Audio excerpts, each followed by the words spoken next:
அவர்களுடைய வேலைக்காரர்கள் வெட்டின கிணறுகளை மண்ணினால் மூடி போட்டார்கள் என்று வாசிக்க முடியும்.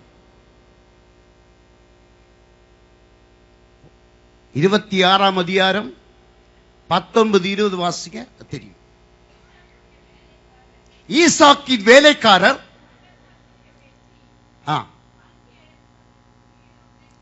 அங்கே சுரக்கும் நீரூற்றை கண்டார்கள்.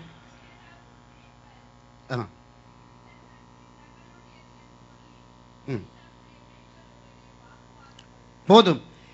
இவ்வளவு நாள் பெலிஸ்திய ஆட்கள் கேராரின் குடியினர் அங்கே இருந்த போதும் அவர்கள் தண்ணீரை காணவில்லை.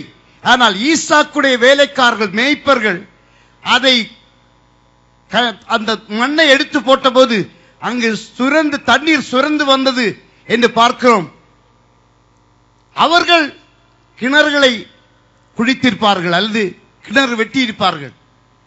அவர்கள் காணாத இந்த தண்ணீர் ஈசாக்கின் வேலைக்காரர்கள் வெட்டின போது கிணற்றிலே தண்ணீர் வந்ததின் காரணம் என்ன?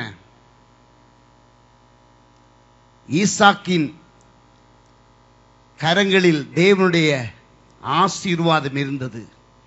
ஈசாக்கை தேவன் ஆசீர்வதித்ததின் காரணம் ஆபிரகாமுக்கு தேவன் கொடுத்த வாக்கு தத்தத்தை ஈசாக்கின் மூலமாக அவர் நிறைவேற்றிக் கொண்டிருந்தார்.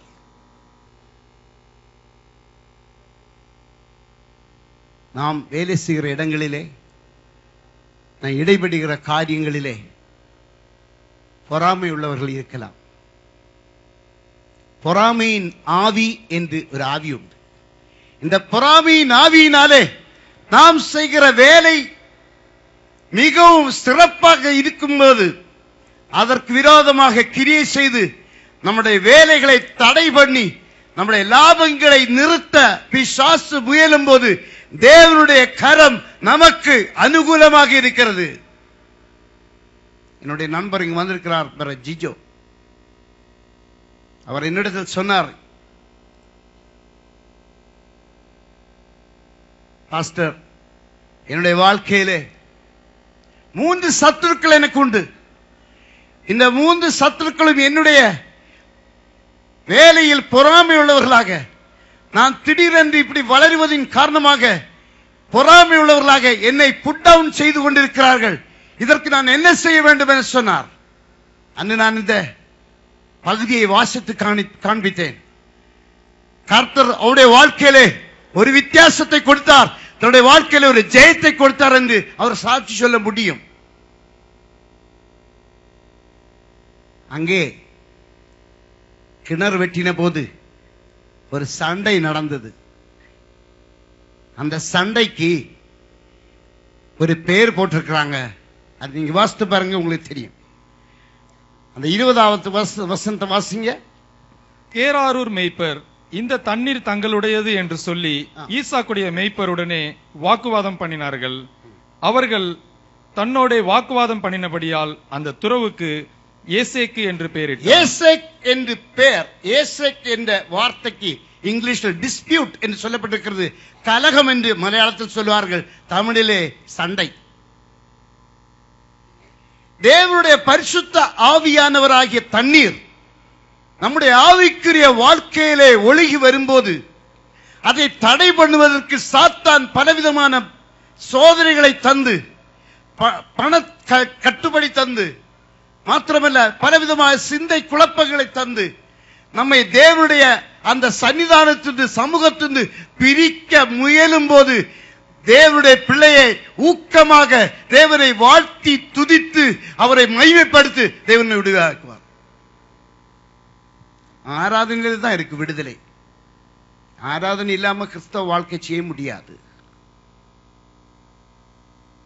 கடந்த மாதம் நான் சொன்னேன், ஒரு பிரச்சனை வந்த போது தேவனுடைய சன்னிதானத்திலே காத்திருந்த போது துதியால் என் நாவினை என்ற பாடலை நாங்கள் மெதுவாக பாடி தேவனை ஆராதித்துக் கொண்டிருக்கும் போது கர்த்தர் என்னுடைய இருதயத்தின் ஆழத்திலே ஒரு வார்த்தை கொண்டு போட்டார், ரேகபோத்.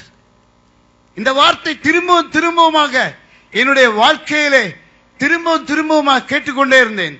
நான் எடுத்து வேதத்தை திறந்து வாசிக்க நாம் தொடங்கின போது ஆதியாகமம் 26ஆம் அதிகாரத்திலே சொல்லப்பட்டிருக்கிற இந்த வார்த்தை ரெகபோத் என்ற வார்த்தையின் அர்த்தம் என்ன என்று நான் தேவனுடைய சன்னிதானத்திலும் தேவனுடைய வார்த்தைகளிலும் நான் தேடி பார்க்கும்போது தேவனுடைய ஆவியானவர் அந்த வார்த்தையின் மூலமாக என்னோடு பேசத் தொடங்கினார். இந்த வார்த்தை இன்று உங்களுக்கு ஆசீர்வாதமாக வரப்போகிறது.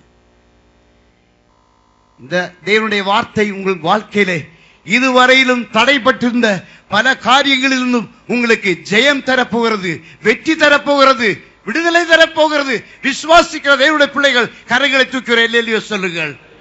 இதுவரை தடை பண்ணப்பட்டிருந்த ஆசீர்வாதங்கள் உங்களை தேடி வருகிறது. ஆமென்.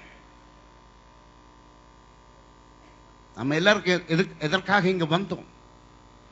இந்தியாவில் நம்ம வேலை பார்த்திருக்கலாமே? இல்லை. வாழ்க்கையின் தேவைகளை சந்திக்க தேவன் எங்களை கொண்டு வந்திருக்கிறார். ஆவிக்குரிய காரியங்களிலும் சரீர பிரகாரமான காரியங்களிலும் பிசாசு தடைகளை உண்டு பண்ண முடியும், சண்டை போட முடியும்.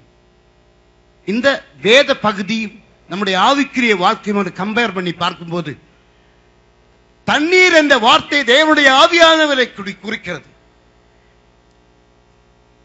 ஒரு ராஜ்யத்திலே போகும்போது தண்ணீர் இருக்கிறதா என்றுதான் கேட்பாங்க. தண்ணீர் இல்லாத ராஜ்யத்திலே ஒருத்தனும் வாழ முடியாது. நேற்று டிவியில ஒரு புரோகிராம் வந்துகிட்டு இருந்தது. எப்போதும் புகை புகை புகை தீ இப்படி வரக்கூடிய ஒரு காட்சி. அங்கே உள்ள தண்ணி குடிக்க முடியாது, உப்பு தண்ணி. ஆனா கொதிச்சுக்கிட்டு இருக்கு, தண்ணீர் கொதிச்சுக்கிட்டே இருக்குது. எப்ப பார்த்தாலும் தடாகங்களில் அல்லது ஸ்ட்ரீம்ஸ் இங்கெல்லாம் தண்ணி கொதிச்சுட்டு இருக்கு. அந்த தண்ணி குடிக்க இயலாது. குடிக்கக்கூடிய நிலைமையில தண்ணீர் எங்க இருக்குதோ அங்கதான் ஜனங்கள் வசிப்பாங்க. பரிசுத்த ஆவியானவர் உன் குடும்பத்தில கிரியை செய்கிறார்கள், அங்க வசிக்க முடியும். அல்லனா கலகம்தான். வேலை இடங்களிலே தேவனுடைய ஆவியானவரால் நிரப்பப்பட்டு வேலை செய்யும் போது அந்நிய பாஷையில் பேசி தேவனை ஆராதிக்கிறாயா? தேவனுடைய ஆவியானவர் உன்னை தாங்குவார், உனக்கு உதவி செய்வார். வாகனம் ஓட்டிக்கொண்டு போகும்போது கர்த்தருடைய ஆவியினால் நிரம்பி வாகனத்தை ஓட்டுகிறாயா? உன் வாழ்க்கையிலே ஆசீர்வாதம் வந்து சேரும். தேவனுடைய ஆவியானவராக அந்த தண்ணீருக்கு இடம் கொடு. மாத்திரமல்ல, அடுத்து நாம் வாசிக்கும் போது அதன் 21வது வசனத்தை வாசிக்கலாம்.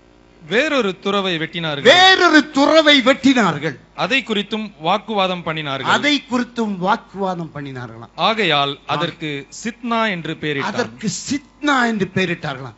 சித்னா என்ற வார்த்தையின் அர்த்தம் ஆப்போசிஷன் அல்லது எதிர்ப்பு. எதற்காக இந்த தொடர்மையாக இந்த எதிர்ப்புகள் ஈசாக்கின் வேலைக்காரர்களுக்கு வந்தது என்று நீங்கள் சிந்திக்கிறீர்களா? அவர்கள் வெட்டுகிற கிணறு முழுவதும் ஒரே போராட்டம் தான். எங்க போய் கிணறு வெட்டினாலும் உடனே வந்துருவாங்க எதிர்ப்புக்கு. இது என்னுடையது, இது எங்களுடையது என்று சொல்ல ஆட்கள் வந்துருவாங்க. நம்முடைய ஆசீர்வாதத்தின் தடை பலவிதமான போராட்டங்கள். மலையாளத்தில் சொல்லுவாங்க அசூயன்னு சொல்லுவாங்க, தமிழ்ல பொறாமை, ஆங்கிலத்தில் ஜெலஸ். இது ஆபிஜாரம் சொல்லுவாங்க மலையாளத்தில். விச் கிராஃப்ட் போல ஒர்க் பண்ணும். அதை நம்பி ஆட்கள் என்ன பண்ணுவாங்க தெரியுமா? நேர மந்திரவாதி கிட்ட போவாங்க. இந்தியாவிலையும் சில ஆட்கள் எல்லாம் மந்திரவாதி கிட்ட போய் இந்த பிரச்சனைக்கு ஒரு தீர்மானம் எடுக்கணும், இது இந்த விடுதலை அடையணும்னு சொல்லி காசு பணத்தை கொடுத்து ஏமாந்துட்டு வருவாங்க. சில ஆட்கள் இந்தியாவில் இப்போ நகை கடையில எல்லாம் நகை விற்கிறதுக்கு பயங்கர ட்ரிக்கு யூஸ் பண்றாங்க. அந்த வைரக்கல்ல போட்டா, இந்த வைரக்கல் உள்ள மோதிரத்தை போட்டா அந்த பிரச்சனை தீந்துரும், இந்த பிரச்சனை தீந்துரும் எல்லாம் பயங்கர அட்வர்டைஸ்மெண்ட் பண்றாங்க. ஆனா அதன் மத்தியிலே தேவனுடைய வசனத்துக்கு நேராக கீழ்ப்படிய யாருக்குமே மனது கிடையாது. என்னுடைய பிள்ளைகளை, தேவனுடைய வசனம் சொல்லுகிறது, உபாகமம் 4ஆம் அதிகாரம் எடுத்து வாசிங்க.